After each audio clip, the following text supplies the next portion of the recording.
Hello students, कैसे हो आप सभी। एक बार फिर से स्वागत है हमारे चैनल में आपका साइंस बाय एकता मैम में। आज हम पढ़ने वाले हैं क्लास 9 के लिए जो चैप्टर हम पिछली क्लास में कंटिन्यू कर रहे थे, एटम्स और मॉलिक्यूल्स को। इस चैप्टर को शुरू करने से पहले पिछली क्लास में जो हमने पढ़ा एक बार उसको रिवाइज कर लेते हैं। देखिए, लास्ट क्लास के अंदर हमने क्या पढ़ा था। लास्ट क्लास में हमने जोसेफ एल प्राउस्ट का लॉ पढ़ा था, लॉ ऑफ डेफिनेट प्रोपोर्शन पढ़ा था एक तो, और लॉ ऑफ मास जो था उसको हमने पढ़ा था कि जो द्रव्यमान है, द्रव्यमान यानी कि जो मास होता है वो कभी भी चेंज नहीं होता है। तो कांस्टेंट प्रोपोर्शन और कांस्टेंट मास वाला जो लॉ था वो हमने पिछली क्लास में पढ़ा था। साथ ही साथ हमने डाल्टन्स पोस्टुलेट्स पढ़े थे कि हर पदार्थ जो है वो छोटे छोटे कणों से मिलकर बना है और एक ही पदार्थ के जो कण हैं वो एक जैसे होते हैं, अलग अलग पदार्थों के अलग अलग होते हैं। इनकी एक जैसे पदार्थ की केमिकल रिएक्शन सेम होंगी, वजन सेम होगा। अलग अलग पदार्थ अगर हैं तो उनके एटम्स का साइज और एटॉमिक मास अलग अलग होगा। साथ ही साथ ये एटम्स जो हैं ये डेफिनेट प्रोपोर्शन में मिलकर और क्या बना लेते हैं, मॉलिक्यूल को या किसी मैटर को बनाने में मदद करते हैं। तो अब हम चलें चैप्टर में आगे, और अब चैप्टर में आगे बढ़ते हैं। अगला जो हमारा टॉपिक है, what is an atom. Atom क्या है, ठीक है, यानी परमाणु क्या है जिससे कि मिलकर अणुओं का निर्माण होता है। तो अब हम बात कर रहे हैं एटम या परमाणु। देखिए, हम हमारे सरल शब्दों में अगर सीखें तो एटम क्या है कि एक मकान जब हम बनाते हैं तो किस चीज को चाहिए, सबसे पहले हमें ईंट चाहिए। दीवार ईंटों से खड़ी होती है, उसके बाद ही फिर बाकी सारे काम किए जाते हैं। तो जिस तरह किसी भी चीज की फंडामेंटल यूनिट जो है, जैसे मकान की फंडामेंटल यूनिट क्या है, ब्रिक्स या ईंट, उसी तरह किसी भी मैटर की जो फंडामेंटल यूनिट है वो क्या है, एटम। एटम्स जो हैं इनके बिना किसी भी पदार्थ के निर्माण की कल्पना हम कर ही नहीं सकते। ये एटम जब एक साथ इकट्ठे होंगे तो ही जाकर किसी भी मैटर का या किसी भी पदार्थ का निर्माण हो पाएगा, इसे कहा जाएगा एटम। अब हम बात करते हैं इस एटम की साइज की। अब साइंटिफिक डेफिनेशंस हम आगे आगे चैप्टर में पढ़ते जाएंगे। पहले हम पढ़ते हैं कि किस तरीके से हमको क्या क्या टॉपिक जो है इस चैप्टर में हमको इंक्लूड करने हैं। अब हम बात करते हैं इनकी साइज की। तो एटम्स का जो साइज है ये इतना छोटा होता है कि मैं और आप कंपेयर भी नहीं कर सकते कि इनका साइज कितना माइन्यूट है, कितने छोटे पार्टिकल्स इनके हो सकते हैं। अब इस चीज का अंदाजा, अब भाई हम तो साइंस पढ़ रहे हैं, कोई फिलॉसफी तो है नहीं कि हम कुछ भी सोचते जाएं, या कोई व्याख्या करनी है मान लीजिए तो हम उसको 1 पेज का भी लिख सकते हैं, 2-4 पेज का भी लिख सकते हैं। यहाँ हम बात कर रहे हैं फैक्ट्स की। तो साइज का अगर भाई हम देख नहीं सकते तो कोई अंदाजा तो होगा, कोई पैरामीटर तो होगा। तो देखिए, इनके साइज की जब हम बात करें तो मिलियंस ऑफ एटम्स जब एक जगह एक के ऊपर एक रखे जाते हैं, कितनी बात कर रही हूं मैं, मिलियंस की, ठीक है। तो मिलियंस ऑफ एटम जब एक के ऊपर एक रख दिए जाते हैं तो उनका जो साइज है या उनकी जो मोटाई है वो एक पेपर शीट जितनी होती है, यानी एक पेपर जितनी। तो पेपर आप जानते हो ना कितना मोटा होता है, थिनेस्ट एक पेपर हमारी कॉपी का। मिलियंस ऑफ एटम जब एक के ऊपर एक आप रख दोगे तो उनकी मोटाई एक पेपर शीट जितनी होगी। अब मतलब कि हम कल्पना कर ही नहीं सकते कि कितना छोटा इनका साइज है ना। बहुत ही ज्यादा माइन्यूट इनका साइज होता है। तो ये अब बात हुई किसकी, एटम्स के साइज के बारे में, ठीक है। इनको देखना पॉसिबल नहीं है, लेकिन अब कुछ ऐसी टेक्निक्स आ गई हैं जिनकी मदद से एटम्स को देखा जा सकता है, ठीक है। चलिए, ये टॉपिक हमारा कंप्लीट हुआ। अब हम चलते हैं अगले टॉपिक की तरफ कि इनके सिंबल्स के बारे में बात करते हैं। सिंबल्स ऑफ एटम्स, ठीक है। अब देखिए, सिंबल्स की कहाँ जरूरत पड़ेगी। अब नाम हम इनके लिखते हैं, अलग अलग नाम लिखते हैं। सिंबल्स की जरूरत कहाँ पड़ी, शुरू में कई साइंटिस्ट थे, उन्होंने इनके सिंबल्स के बारे में बात की। जैसे कि सबसे पहले जो साइंटिस्ट थे जिनका नाम था डाल्टन, ठीक है। तो सिंबल्स जो सबसे पहले दिए वो किसने दिए, डाल्टन, ठीक है। पिक्चर वाले सिंबल्स दिए गए किसके द्वारा, डाल्टन के द्वारा। अलग अलग एटम्स को इन्होंने अलग अलग सिंबल्स से बताया। जैसे कि इन्होंने हाइड्रोजन के लिए ये सिंबल बना दिया सेंटर में, ठीक है। ऑक्सीजन के लिए ऐसे बना दिया, लेड है अगर तो ये लिख दिया लेड, सिल्वर है सल्फर है अगर तो बीच में एस लिख दिया, इस तरीके से सिंबल बना दिया। तो ये बात हुई डाल्टन की। लेकिन माना ये गया कि जब अलग अलग साइंटिस्ट इकट्ठे हुए तो उन्होंने ये पाया कि ये तरीका भी इतना प्रॉपर ठीक नहीं है। उसके बाद एक नई तकनीक जिनके लिए श्रेय दिया जाता है बर्जीलियस को, ठीक है, ये आपको नाम याद करना पड़ेगा। बर्जीलियस जो थे वो पहले साइंटिस्ट जिन्होंने की एलिमेंट्स जो हैं उनको उनके नाम के लेटर्स के अकॉर्डिंग सिंबल दिए, ठीक है। तो हम साइंटिस्ट का नाम याद रखेंगे बर्जीलियस। इन्होंने क्या किया, सबसे पहले ये बताया कि ये जो एलिमेंट्स है ना इनके इस तरीके से सिंबल रख दें कि जो इनके नाम है ना उनकी स्पेलिंग्स के अकॉर्डिंग इनके हम नाम रख दें। लेकिन इतने सारे जो एलिमेंट्स हैं हर किसी का नाम उसकी स्पेलिंग के अकॉर्डिंग नहीं है। कुछ के नाम उस जगह के आधार पर है जहां वो सबसे पहले मिले, कुछ के नाम उस व्यक्ति के आधार पर है जिसने उनको ढूंढा, और कुछ के नाम उनके एक्सटर्नल फीचर्स के ऊपर हैं, ठीक है। तो बर्जीलियस के बारे में अब हम पढ़ते हैं। इन्होंने क्या किया, पहले तो शुरू में एक आपने पढ़ा होगा IUPAC, ये आपको नाम याद रखना ही है, ये आपसे एग्जाम में पूछा ही जाएगा। नाम आपको याद होगा इसका, इंटरनेशनल यूनियन फॉर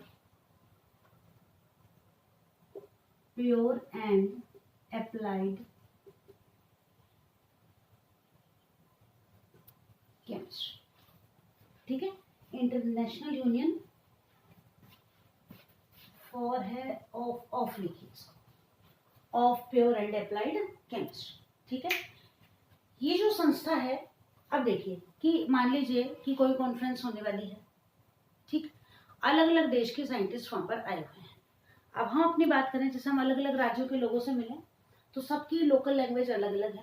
हम अपनी भाषा में किसी एलिमेंट के बारे में बोलें, सामने वाला किसी एलिमेंट के बारे में बोले, ना उसको हमारी बात समझ में आए, ना हमारी बात उसको समझ में आए, ना उसकी बात हमें समझ में आए।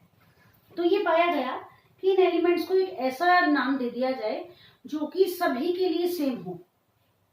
जैसे आलू है, मैं उसे आलू कह रही हूँ, कोई उसे पोटैटो कह रहा है, कोई उसे बटाटा कह रहा है, बात सभी किसकी कर रहे हैं, आलू की ही कर रहे हैं। इसीलिए ये IUPAC पद्धति अपनाई गई और एलिमेंट्स को एक डेफिनेट नाम दिया गया।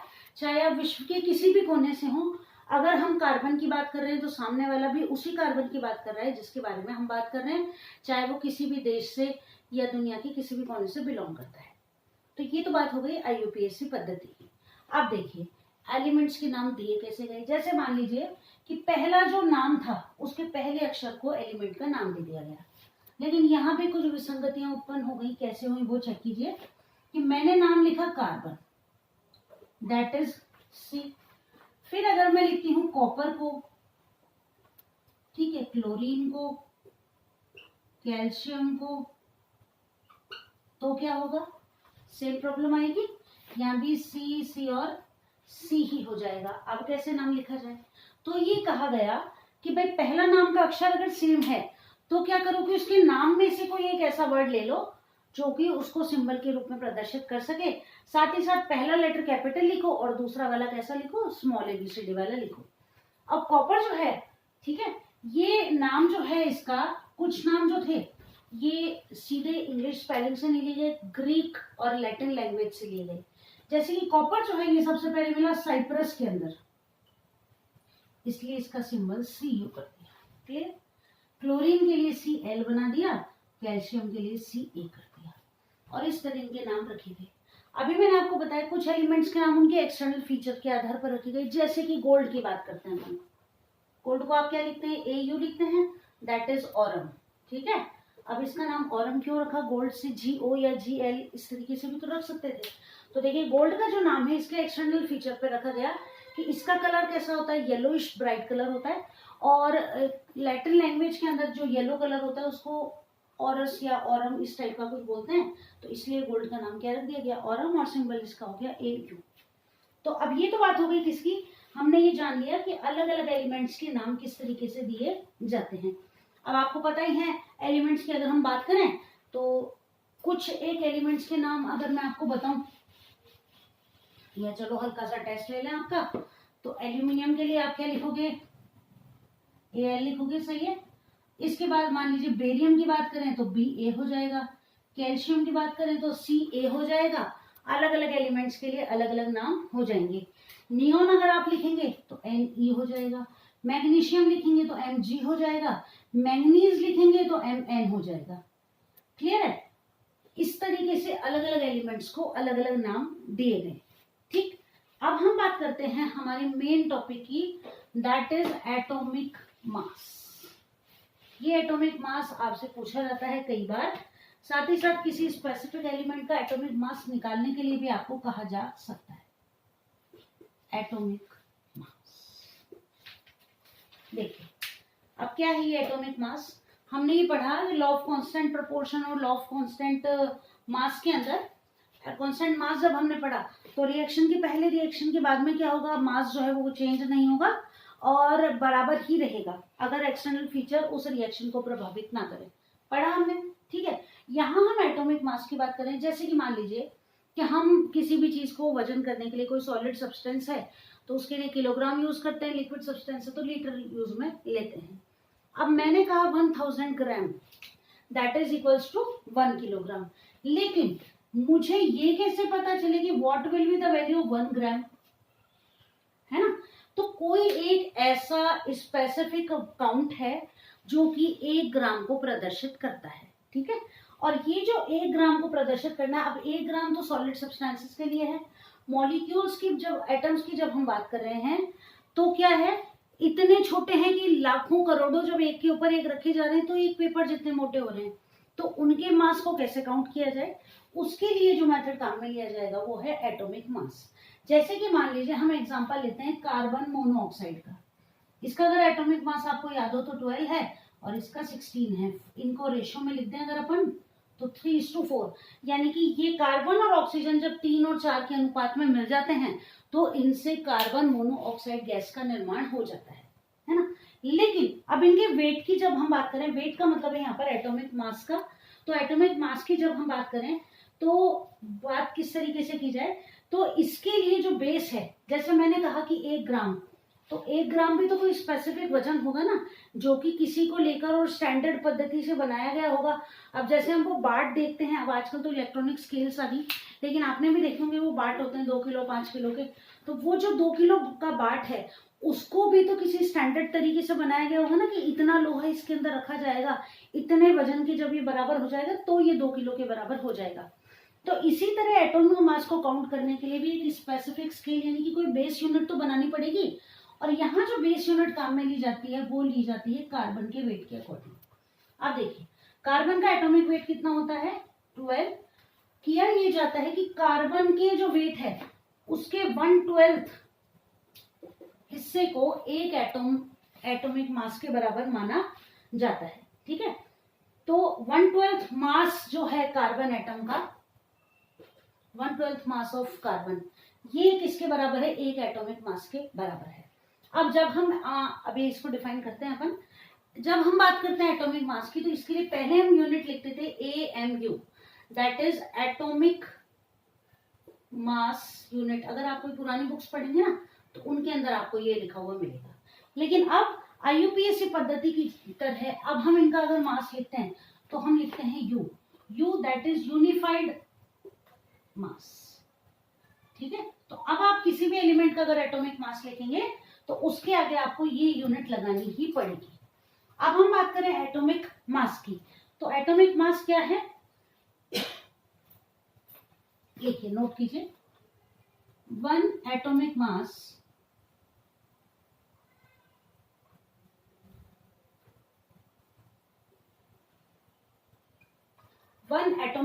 यानी कि एक एटम के मास की जब हम बात कर रहे हैं,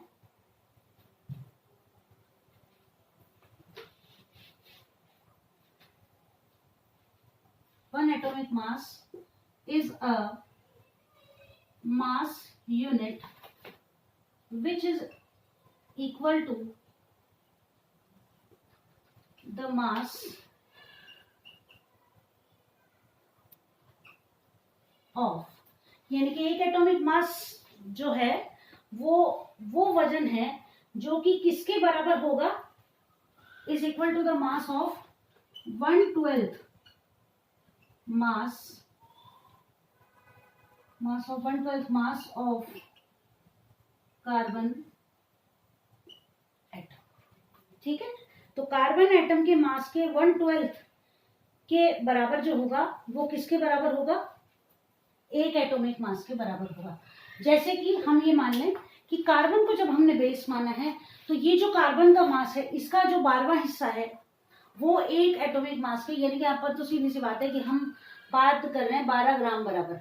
ठीक है, तो 1/12 ग्राम जो है ये एक हमारे एक एटॉमिक मास के बराबर हो जाएगा, या हम अपनी देसी भाषा में बात कर लें तो 1 ग्राम के बराबर हो जाएगा। हम इतना सा मान लेते हैं, यानी कि कार्बन के एक कार्बन का 12वां जो हिस्सा है वजन का, उसको बेस मानकर हमको बाकी सभी एलिमेंट्स का वजन करना है। सीधी सीधी बात इतनी सी है। ठीक है, अब ये हो गया हमारे को, जैसे ये बात कर ली हमने, ये तो इसकी डेफिनेशन हो गई 1 एटॉमिक मास की। अब हम बात करें कि अलग अलग एलिमेंट्स जो हैं उनके अलग अलग मास होंगे। सही बात है। अब यहाँ कार्बन 12 की अगर हम बात कर रहे हैं तो ये मान के चलते हैं अपन, मान लीजिए हमने कोई पपाया या कोई बड़ा फल ले लिया, कोई कद्दू ले लिया, कोई वाटरमेलन ले लिया। ये वाटरमेलन जब हमने ले लिया या कद्दू ले लिया हमने, इसके हमने कितने हिस्से कर दिए? 12 हिस्से कर दिए। कितने हिस्से कर दिए? 12 फांक निकाल ली इसमें से, और इसकी ये जो एक फांक है ये एक एटॉमिक मास को डिनोट करेगी। क्लियर है बात? बस हमें तो इतना सा याद रखना है कि 1 atomic mass is a mass unit which is equal to mass of 1/12 mass of a carbon atom. एक कार्बन एटम के भार के 12वें भाग के बराबर क्या होगा? एक एटॉमिक मास होगा। अब यहां तक तो हमने पढ़ लिया सारा थ्योरी। अब इस चैप्टर में से हमसे पूछे जाते हैं अच्छे अच्छे क्वेश्चन, बड़े ही बढ़िया वाले, जैसे कि एलिमेंट्स जो है ना इनके एटॉमिक मास आपको याद रखने पड़ेंगे। जैसे आपको कह दिया CaCO3 का एटॉमिक मास फाइंड आउट कीजिए, ये क्वेश्चन आपसे एग्जाम में कई बार पूछा जाता है। अब आप याद तो कर दो, करना कुछ भी नहीं, याद ही बस जोड़ना ही है आपको, है ना। लेकिन आप जोड़ोगे कब? जब आपको ये पता हो कि कैल्शियम का एटॉमिक मास कितना है, कार्बन का कितना है और ऑक्सीजन का कितना है। ठीक है, तो अगर आपको याद है तब तो बहुत अच्छी बात है, और नहीं है याद तो लो भी कर लेते हैं। जैसे कि सिंबल लिखूं कि पूरा नाम लिखूं, याद रहेगा सिंबल से? चलो तो कोई बात नहीं, मैं सिर्फ सिंबल लिखती हूँ, कोई नहीं आएगा याद तो चेक करोगे, अच्छे से याद हो जाएगा। देखो क्या होता है ना, कोई गलती अपन कर देते हैं ना और फिर उसको चेक करते हैं तो वो हमको ज्यादा साउंड तरीके से याद रहती है। जैसे आपने कोई काम किया, कोई क्वेश्चन किया आपने, मान लीजिए आप रूट फाइंड आउट कर रहे हैं और कहीं पर आपने जोड़ में कहीं गलती कर दिया, कोई भी आपसे मिस्टेक हो गई, तो अब अगली बार जब भी आप उस तरह के क्वेश्चन को करोगे ना तो वो गलती आपको याद आ जाएगी कि उस दिन अपने से गलती हो गई थी, तो वो गलती अब आप कभी नहीं दोहराओगे। चलो ठीक है, हाइड्रोजन इसका एटॉमिक मास 1, ठीक, कार्बन C12, ऑक्सीजन 16, नाइट्रोजन 14। सही है क्या? चेक करो, बराबर है नाइट्रोजन का 14। इसके बाद बात करते हैं सल्फर की।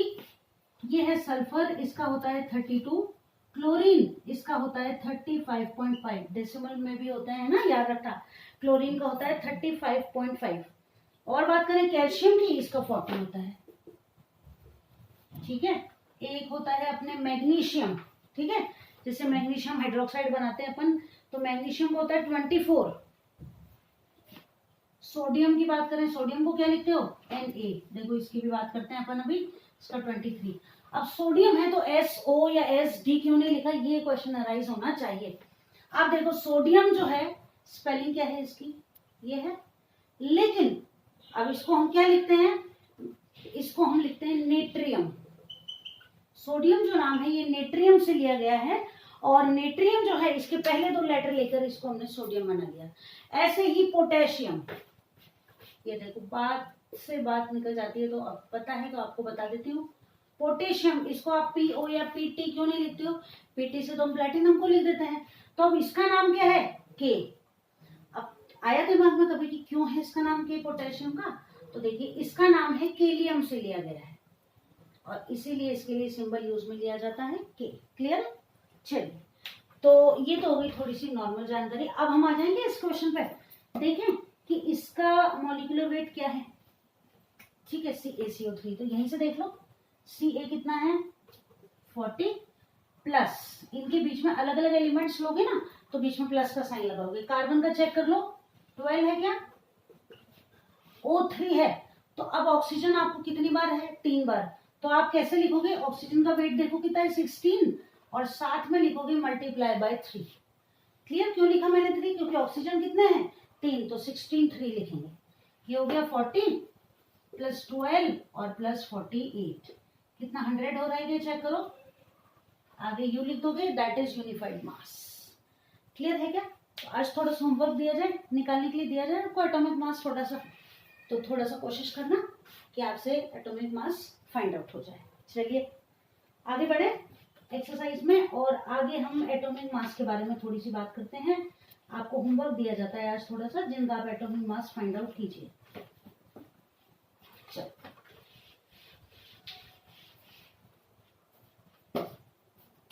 ये देखो, अगली क्लास में मैं चेक करा दूंगी आपको कौन कौन सा आपने सही निकाला। Na2O, ठीक है, मैग्नीशियम का लिखवाया था। चलो H2SO4 के लिए फाइंड आउट करो, और फाइंड आउट करो H2SO4 हो गया, CaCO3, CaOCl2, और बात करें MgSO4, मैग्नीशियम सल्फेट। ठीक है, इनका आप एटॉमिक मास फाइंड आउट करके रखोगे। अगली क्लास में हम चेक कर लेंगे कि आपने ठीक निकाला है या नहीं निकाला है। आज आपको होमवर्क दिया जा रहा है। अब ये एटम रहते कैसे, how do atoms exist. Atoms जो है ना, ये अकेले नहीं रहते हैं कभी भी, है ना, इनका कोई खुद का इंडिपेंडेंट एग्जिस्टेंस नहीं होता है। Atoms can not exist independently. ठीक है, ये एटम्स जो है क्या करते हैं, अब ये अकेले नहीं रह सकते, इसलिए ये हमेशा ग्रुप्स में रहते हैं। और ग्रुप्स में किस तरह रहते हैं, 2 या 2 से ज्यादा एटम हमेशा एक साथ रहते हैं, और ये एटम जो है ना, ये एक साथ मिलकर और ये बना लेते हैं, क्या बना लेते हैं, यानी कि परमाणु जो हैं ये मिलकर बना लेते हैं अणु। ठीक, अब एटम जो है ना, ये फ्रीली एग्जिस्ट नहीं कर सकता, अपने गुणों को प्रदर्शित नहीं कर सकता, लेकिन तो कहते हैं ना यूनिटीज स्ट्रेंथ वाली बात है यहाँ भी। तो एटम्स जब मिलकर मॉलिक्यूल को बना लेते हैं, तो ये मॉलिक्यूल क्या है, मॉलिक्यूल जो है किसी भी एटम का, वो अपने इंडिपेंडेंटली रह सकता है, साथ ही साथ अपनी सारी केमिकल जो प्रॉपर्टीज हैं उनको शो भी कर सकता है। ये डेफिनेशन है किसकी, मॉलिक्यूल की। तो चलिए हम नोट करें, व्हाट इज अ मॉलिक्यूल। तो मॉलिक्यूल को डिफाइन कीजिए, it is a group of 2 or more atoms. ठीक है, 2 या 2 से ज्यादा एटम्स का एक ग्रुप है, दैट कैन, जैसे लिखो, दैट आर केमिकली, जो कि केमिकली यानी कि रासायनिक रूप से केमिकली कंबाइंड,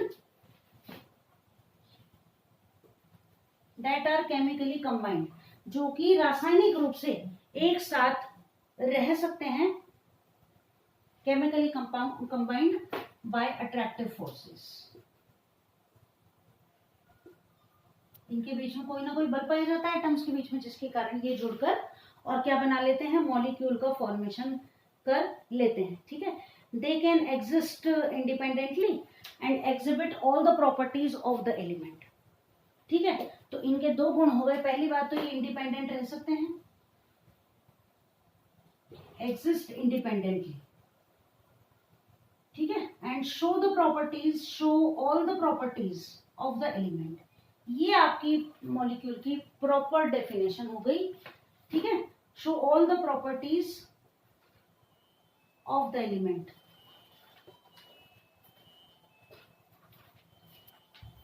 ठीक,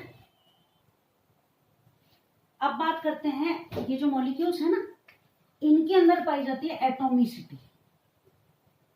क्या है एटॉमिसिटी, आपने ये देखा होगा कि कुछ जो मॉलिक्यूल्स होते हैं ना, कुछ एलिमेंट्स के, वो तो एक से ही बन जाते हैं। जैसे कि आपने देखा होगा हीलियम अपन ऐसे लिखेंगे, आर्गन अपन ऐसे लिखेंगे, इनको कभी आपने He2Ar2 नहीं लिखा होगा। ये कैसे एलिमेंट्स हैं, मोनो एटॉमिक, एक परमाणु, मोनो एटॉमिक यानी एक परमाणु, एक ही परमाणु से।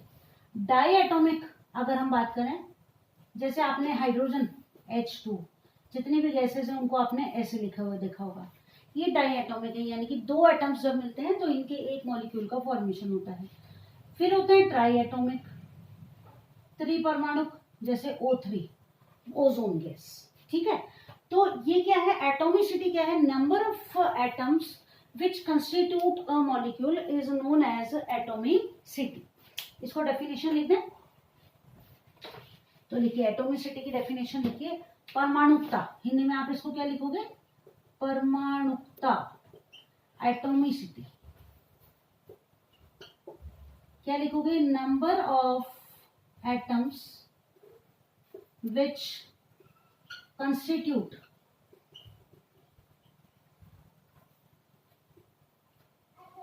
a molecule, molecule is called atomicity, यानी कि परमाणुओं की वह संख्या जो कि किसी अणु का निर्माण करती है, उस संख्या को उसकी परमाणुकता कहा जाता है। ठीक है, अब जो हमारा नेक्स्ट टॉपिक है चैप्टर में, उसमें हम पढ़ेंगे आयंस के बारे में और साथ ही साथ हम पढ़ेंगे केमिकल फॉर्मूला बनाने के बारे में। यानी कि केमिकल फॉर्मूले से मतलब मेरा ये है कि अलग अलग जो कंपाउंड्स है ना, केमिकल कंपाउंड्स, उनका फॉर्मेशन कैसे होता है। जैसे मैंने आपको कहा मैग्नीशियम सल्फेट, तो आप कैसे लिखोगे, कहाँ आपको 2 लगाना है, कहाँ आपको होल ट्वाइस लगाना है, कहाँ आपको होल थ्राइस लगाना है, जो कि एक इंपॉर्टेंट टॉपिक है। तो अगली क्लास को बिल्कुल मिस मत करना। आज वाली क्लास में से इंपॉर्टेंट चीज़ है, अगर मैं आपको बताऊं जो कि आपके लिए एग्जाम के पॉइंट ऑफ व्यू से जरूरी है, तो आपको एटॉमिक मास की डेफिनेशन अच्छे से याद होनी चाहिए, प्लस एटॉमिक मास को फाइंड आउट करना अच्छे से आना चाहिए। जो इंपॉर्टेंट एलिमेंट्स हैं आपकी एनसीईआरटी के बाहर आपसे नहीं पूछा जाएगा, तो जो आपकी बुक में है उनके एटॉमिक मास आपको अच्छे से याद होने चाहिए।